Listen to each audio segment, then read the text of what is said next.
जब हुजूर पाक सल्लल्लाहु अलैहि वसल्लम की पैदाइश हुई। सबसे पहले हुजूर पाक सल्लल्लाहु अलैहि वसल्लम ने अबू लहब की लौंडी हजरत सोयबा का दूध नोश फरमाया।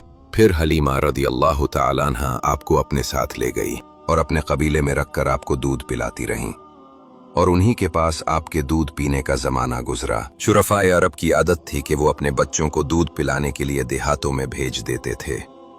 देहात की साफ सुथरी आबो हवा में बच्चों की तंदुरुस्ती और जिस्मानी सेहत भी अच्छी हो जाती थी, और वो खालिस और फसी अरबी जबान भी सीख जाते थे, क्योंकि शहर की जबान बाहर के आदमियों के मेल जोल से खालिस और फसी जबान नहीं रहा करती। हजरत हलीमा रदियल्लाहु ताला अन्हा, उनका बयान है कि मैं बनी साद की औरतों के हमरा दूध पीने वाले बच्चों की तलाश में मक्का को चली। इस साल अरब में बहुत सख्त कहत पड़ा हुआ था। मेरी गोद में एक बच्चा था, मगर फक्र फाका पड़ा हुआ था। मेरी छातियों में इतना दूध नहीं था जो उसको काफी हो सके। रात भर वो बच्चा भूख से तड़पता और रोता रहता था, और हम उसकी दिलजोई और दिलदारी के लिए तमाम रात बैठकर गुजारते थे। एक ऊंटनी भी हमारे पास थी, मगर उसके भी दूध न था। मक्का के सफर में जिस खच्चर पर मैं सवार थी, वो भी इस कदर लागर था कि काफिले वालों के साथ न चल सकता था। मेरे हमराही भी उससे तंग आ चुके थे। बड़ी बड़ी मुश्किलों से ये सफर तय हुआ। जब यह काफिला मक्का पहुंचा, तो जो औरत रसूलुल्लाह सल्लल्लाहु अलैहि वसल्लम को देखती और ये सुनती कि ये यतीम है, तो कोई औरत आपको लेने के लिए तैयार नहीं होती थी, क्योंकि बच्चे के यतीम होने के सबब से ज्यादा इनाम व इकराम मिलने की उम्मीद नहीं थी। इधर हजरत हलीमा सादिया की किस्मत का सितारा चांद से ज्यादा रोशन था। उनके दूध की कमी उनके लिए रहमत की ज्यादती का बायस बन गई, क्योंकि दूध कम देखकर किसी ने उनको अपना बच्चा देना गवारा न किया। हजरत हलीमा सादिया ने अपने शौहर हारिस बिन अब्दुल अजीज से कहा कि ये तो अच्छा नहीं मालूम होता कि मैं खाली हाथ वापस चलूं। इससे तो बेहतर यही है कि मैं इस यतीम ही को ले चलूं। शौहर ने उसको मंजूर कर लिया और हजरत हलीमा उस यतीम को ले आईं, जिससे सिर्फ हजरत हलीमा और हजरत आमिना ही के घर में नहीं, बल्कि कायनात आलम के मशरिक व मगरिब में उजाला होने वाला था। ये खुदावंद कद्दूस का फजल अजीम ही था कि हजरत हलीमा की सूई हुई किस्मत बेदार हो गई और सरवर कायनात उनकी आगोश में आ गए। अपने खैमे में लाकर जब दूध पिलाने बैठी, तो बाराने रहमत की तरह बरकाते नबूवत का ज़हूर होने लगा।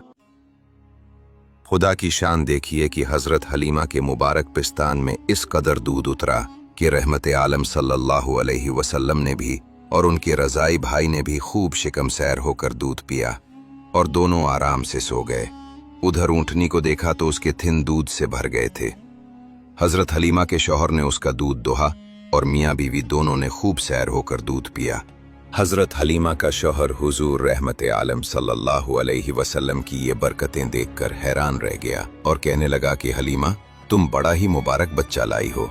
हजरत हलीमा ने कहा कि वाकई मुझे भी यही उम्मीद है कि यह निहायत ही बाबरकत बच्चा है और खुदा की रहमत बनकर हमको मिला है, और मुझे यही तवक्को है कि अब हमारा घर खैर व बरकत से भर जाएगा। हजरत हलीमा रदियल्लाहु ताला अन्हा फरमाती हैं कि उसके बाद हम रहमत आलम को अपनी गोद में लेकर मक्का से अपने गांव की तरफ रवाना हुए, तो मेरा वही खच्चर अब इस कदर तेज चलने लगा कि किसी की सवारी उसकी गिर्द को नहीं पहुंचती थी।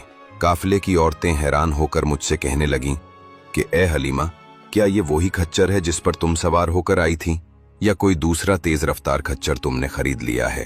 अलगरज हम अपने घर पहुंचे। वहां सख्त कहत पड़ा हुआ था। तमाम जानवरों के थनों में दूध खिश्क हो चुके थे, लेकिन मेरे घर में कदम रखते ही मेरी बकरियों के थन दूध से भर गए। अब रोजाना मेरी बकरियां जब चरागाह से घर वापस आती तो उनके थन दूध से भरे होते। हालांकि पूरी बस्ती में और किसी को अपने जानवरों का एक कतरा दूध नहीं मिलता था। मेरे कबीला वालों ने अपने चरवाहों से कहा कि तुम लोग भी अपने जानवरों को इसी जगह चराओ जहां हलीमा के जानवर चरते हैं। चुनाचे सब लोग उसी चरागाह में अपने मवेशी चराने लगे जहां मेरी बकरियां चरती थीं। मगर यहाँ तो चरागाह और जंगल का कोई अमल दखल ही नहीं था। ये तो रहमत आलम के बरकात नबूवत का फैज़ था। अलगरज इसी तरह हर दम हर कदम पर हम बराबर आपकी बरकतों का मुशाहिदा करते रहे। कायदे के मुताबिक अब हमें रहमत आलम को अपने पास रखने का कोई हक नहीं था, मगर आपकी बरकत नबूवत की वजह से एक लम्हा के लिए भी हमको आपकी जुदाई गवारा नहीं थी। अजीब इत्तेफाक के इस साल मक्का में वबाई बीमारी फैली हुई थी। चुनाचे हमने इस वबाई बीमारी का बहाना करके हजरत बीबी आमना को रजामंद कर लिया और फिर हम रहमत आलम को वापस अपने घर लाए और फिर हमारा मकान रहमतों और बरकतों की कान बन गया और आप हमारे पास निहायत खुश व खुर्रम होकर रहने लगे। आप अलैहिस्सलाम घर से बाहर निकलते और दूसरे लड़कों को खेलते हुए देखते, मगर खुद हमेशा हर किस्म के खेल कूद से अलहदा रहते। एक रोज मुझसे कहने लगे कि अम्मा जान, मेरे दूसरे भाई बहन दिन भर नजर नहीं आते। ये लोग हमेशा सुबह को उठकर रोजाना कहाँ चले जाते हैं? मैंने कहा कि ये लोग बकरियां चराने चले जाते हैं। ये सुनकर आपने फरमाया, मादरे मेहरबान, आप मुझे भी मेरे भाई बहनों के साथ भेजा कीजिए।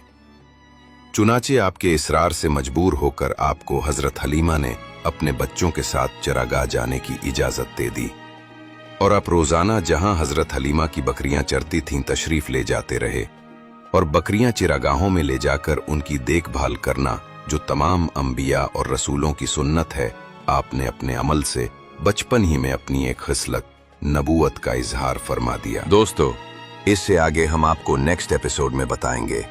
वीडियो को शेयर जरूर कीजिएगा।